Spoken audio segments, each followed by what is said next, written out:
about 10 days after 9/11, I went through the Pentagon and I saw Secretary Rumsfeld and Deputy Secretary Wolfowitz. I went downstairs just to say hello to some of the people on the Joint Staff who had used to work for me, and one of the generals called me in. He said, "Sir, you got to come in. You got to come in and talk to me a second." I said, "Well, you're too busy." He said, "No."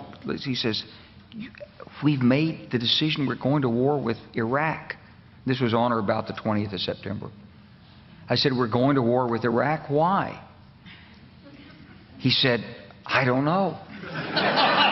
He said, "I guess they don't know what else to do." So I said, "Well, did they find some information connecting Saddam to Al-Qaeda?" He said, No. He says, "There's nothing new that way. They just made the decision to go to war with Iraq." He said, "I guess it's like we don't know what to do about terrorists, but we've got a good military and we can take down governments." And he said, "I guess if the only tool you have is a hammer, every problem has to look like a nail." So I came back to see him a few weeks later, and by that time we were bombing in Afghanistan. I said, "Are we still going to war with Iraq?" And he said, "Oh, it's worse than that."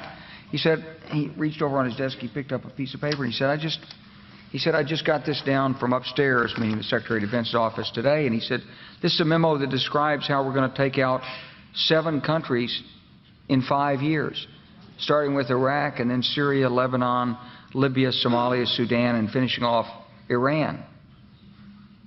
I said, "Is it classified?" He said, "Yes, sir." I said, "Well, don't show it to me." And I saw him a year or so ago, and I said, "You remember that?" He said, "Sir, I didn't show you that memo. I didn't show it to you." I'm sorry, what did you say his name was? I'm not going to give you his name. So go through the countries again. Well, starting with Iraq, then Syria and Lebanon, then Libya, then Somalia and Sudan, and then back to Iran.